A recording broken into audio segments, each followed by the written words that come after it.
সুস্মিতা, আমার channel kitchen সিক্রেটে সকলকে স্বাগত। আজ আমি চটজলদি রবিবারের কিছু রেসিপি নিয়ে হাজির হয়েছি, যাতে খুব তাড়াতাড়ি রান্না করে বাড়ির গৃহিণীরা বাড়ির সকলের সঙ্গে সময় কাটাতে পারে আর রান্না সকলের মনের মতো হয়। চলুন দেখে নিন রেসিপিগুলো।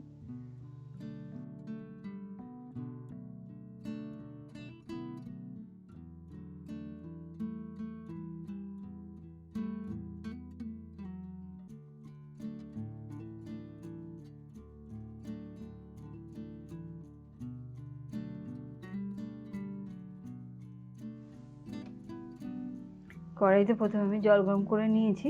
এবার এর মধ্যে আমি মুগ ডাল ভেজে রেখে দিয়েছিলাম, ভালো করে ধুয়েও নিয়েছি, সেটাকে আমি এর মধ্যে দিয়ে দিলাম।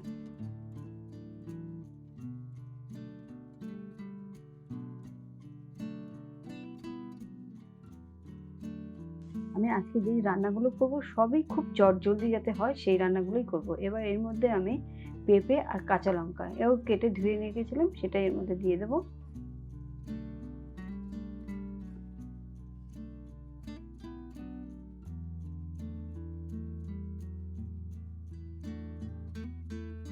সামান্য একটু নুন দিয়ে দিলাম। এবার এটাকে আমি পুরো সিদ্ধ হতে দেবো। এটা হাফ সিদ্ধ যতক্ষণ হবে ততক্ষণে আমি যেই হাফ সিদ্ধ হয়ে যাবে তখন এই বরবটিগুলো আমি এর মধ্যে দিয়ে সিদ্ধ করে নেবো ডালটাকে পুরো। তারপরে এবার ফোড়ন দেবো পরে, আগে সিদ্ধ করে নিই। এবার ফেনাটা কেটে দিই, আগে ফেনাটা কেটে দিয়ে তারপর ডালটা সিদ্ধ হবে। ডালটা সিদ্ধ হতে হতে আমি অন্য আরেকটা রান্না দেখাতে চলে যাচ্ছি।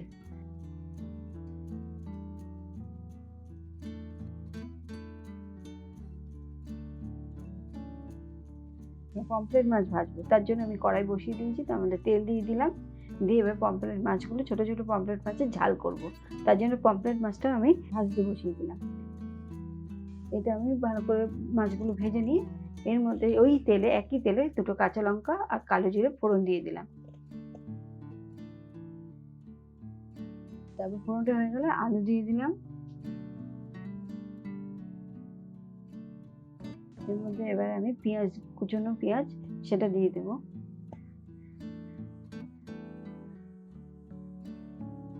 সামান্য একটু নুন। এবার এটাকে আমি একটু ভাজা ভাজা করে নেব। ভাজা ভাজা হয়ে গেছে, পেঁয়াজটা অনেকটাই ভাজা হয়ে গেছে, পুরো বেশি লাল করে ভাজবো না। এই কন্ডিশনে আমি এর মধ্যে টমেটো কুচি দিয়ে দেবো। এইটাকেও আমি একটু ভাজা ভাজা করে নেবো যতক্ষণে টমেটোটা না সিদ্ধ হয় ভালো মতো। ভালো মতো সিদ্ধ হয়ে গেছে, টমেটো আমার পুরো সিদ্ধ হয়ে গেছে। এইবার আমি এর মধ্যে একটুখানি হলুদ গুঁড়ো দেবো জল দিয়ে, সামান্য একটু হলুদ গুঁড়ো।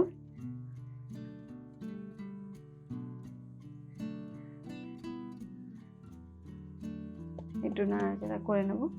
এবার কাঁচা লঙ্কা, 3টে কাঁচা লঙ্কা দিয়ে দিলাম। আবার একটু জল দিয়ে দেবো, যে পরিমাণ মতো জল দেবো যেটাতে আমার মাছ বা আলু সব সিদ্ধ হয়ে যাবে, ভালোভাবে রান্নাটা হবে সেই মাপে জলটা দিয়ে দিলাম। সামান্য একটু নুন দিয়ে দিলাম। এবার মাছগুলো ছেড়ে দিলাম।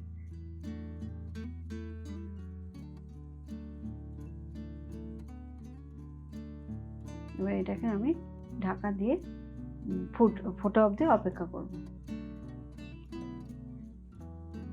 এদিকে কড়াইতে তেল দিয়ে দিয়েছি, ডাল আমার সিদ্ধ হয়ে গেছে। কড়াইতে তেল দিয়ে এর মধ্যে দুটো শুকনো লঙ্কা আর জিরে আমি সোমবার দিয়ে দিলাম, ফোড়নে দিয়ে দিলাম। ফোড়নটা যেই হয়ে গেল আমি এর মধ্যে সিদ্ধ ডালটা দিয়ে দেবো। বরবটি পেঁপে দিয়ে ডালটা যে সিদ্ধ করে রেখেছিলাম সেটা আমি এর মধ্যে দিয়ে দিলাম।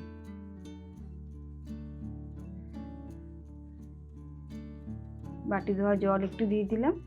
এবার এর মধ্যে একটুখানি আমি চিনি দিয়ে দিলাম সামান্য, আর নুন তো আগেই আমি দিয়ে রেখেছি। এবার আমি এটাকে ফুটতে দেবো ঢাকা দিয়ে। এদিকে মাছের ঝোল আমার হয়ে এসছে। এর মধ্যে একটু ধনেপাতা কুচি সরিয়ে দিলাম। মাছের ঝোল আমার পুরো রেডি। এবার আমি গ্যাস অফ করে দিলাম। এদিকে ডালটাও আমার সিদ্ধ হয়ে গেছে। এবার এর মধ্যেও আমি একটুখানি ধনেপাতা দিয়ে ডালটা করব। মুগ ডালটা এই ধনেপাতা দিয়ে করলে খেতে খুব সুন্দর হয়। একবার করে খেয়ে দেখবেন, এইভাবে ডাল খেতে খুবই ভালো লাগবে, আর কিছুই লাগবে না মনে হবে। এই ডালও আমার হয়ে গেছে। এবার ডালটাকেও আমি নামিয়ে নেব। ডাল আর পমফ্রেট মাছের ঝাল আমার রেডি। এরপরে আমি ইলিশ মাছ ভাজতে চলে গেলাম। কড়াইতে তেল গরম করে দুটো মাছ দিয়ে দিয়েছি, এবার ভাজা করে নেবো। কিন্তু ইলিশ মাছটা খুব একটা বেশি ভাজা হবে না, তাহলে ইলিশ মাছের স্বাদই নষ্ট হয়ে যায়। এগুলো হালকা ভাজতে হয়। দুটো কাঁচা লঙ্কা আমি ফোড়নে দিয়ে দিলাম, কালো জিরে। এবারে ফোড়নটা হয়ে গেলেই আমি এর মধ্যে একটু জল দিয়ে দিলাম, সামান্য একটু হলুদ দিয়ে দেবো,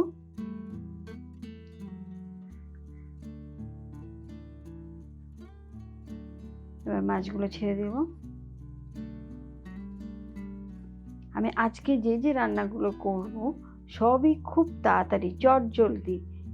দুপুরবেলা, সানডে দুপুরে খুব তাড়াহুড়ো থাকে, তাই জন্য। এবার 3টে কাঁচা লঙ্কাও আমি এর মধ্যে দিয়ে দিলাম, দিয়ে আবারও একটু নুন দিয়ে দেবো, সামান্য একটু চিনি দিয়ে দিলাম।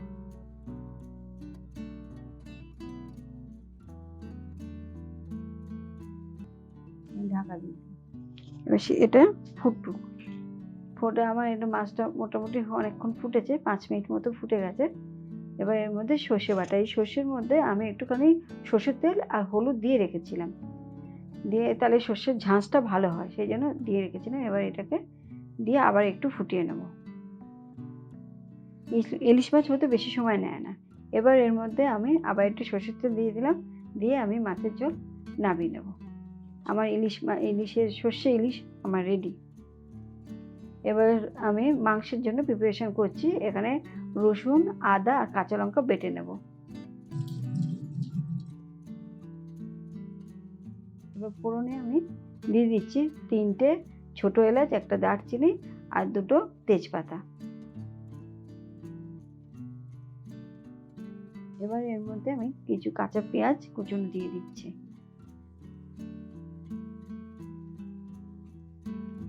আজকে যে মাংসটা রান্না করব, এইভাবে যদি মাংস রান্না করেন পুরো মনে হবে যে না মটন খাচ্ছি, মনেই হবে না যে চিকেন খাচ্ছি, একদম মটনের ঝোলের মতনই লাগবে খেতে।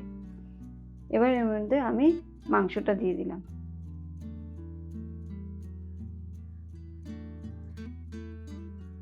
তারপর 2টো কাঁচা লঙ্কা চিড়ে দিয়েছি, টমেটো কুচি দিয়ে দিলাম, সামান্য একটু নুনটা এখানেই আন্দাজ মতো আমি দিয়ে দেবো, আর বাদ বাকিটা পরে টেস্ট করে দেবো। মোটামুটি নুন আমার যা আন্দাজ মতো দিয়ে দিলাম, দিয়ে এবার এটাকে নাড়াচাড়া করব। এটা খানিকক্ষণ একটু নাড়াচাড়া করে চাপা দিয়ে আমি 10 মিনিট মতো এটাকে আমি নাড়াচাড়া করব, একটু মুছতে দেবো। 10 মিনিট আমার হয়ে গেছে।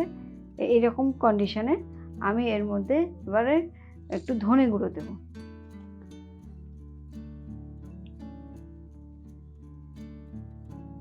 এবারে হলুদ গুঁড়ো দিলাম,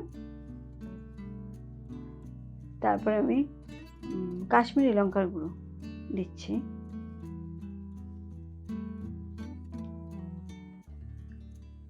এবারে সামান্য একটু চিনি দিলাম,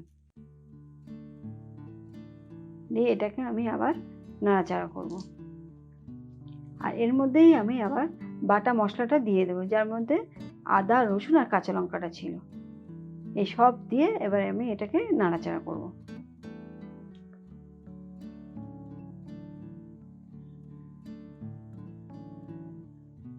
এইভাবেও আমি আরও 10 মিনিট এটাকে চাপা দিয়ে ঢাকনা খুলে মাঝে মাঝে নাড়াচাড়া করবো, করে 10 মিনিট এটাকে কিন্তু আমি ফুটতে দেবো। আর এই আলুটা আমি আগে ভেজে রেখেছিলাম, সেটাও আমি কিন্তু এখন এই সময় দিয়ে দিলাম, কারণ আলুটাও সিদ্ধ হতে লাগবে, দরকার আছে, সেই জন্য। এইভাবে চাপা দিয়ে আমি নাড়াচাড়া করব। ততক্ষণে ভাজার জন্য আমি 2টো বেগুন আমি কেটে নিচ্ছি। এই কন্ডিশনে আমি 10 মিনিট আমার হয়ে গেছে। এবার আমি এর মধ্যে গরম মশলা দিলাম আর একটু কেওড়ার জল দিলাম, দিয়ে এটাকে আবার আমি নাড়াচাড়া করব। আর আমি কিন্তু মাঝখানে ঢাকা খুলে সামান্য একটু জল দিয়ে নিয়েছিলাম, যাতে সিদ্ধটা ভালো মতো হয় আর তলাটা না ধরে যায়। এবার আমার রান্নাটা পুরো হয়ে গেছে। এবার আমি এর মধ্যে 1 চামচ ঘি দিলাম। টোটাল মুরগির মাংসটা রান্না করতে আমার 20 মিনিট সময় লেগেছে।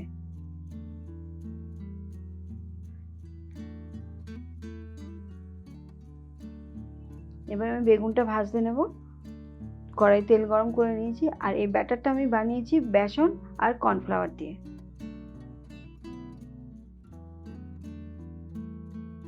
চটজলদি রবিবারের মেনু আমার কমপ্লিট হয়ে গেল।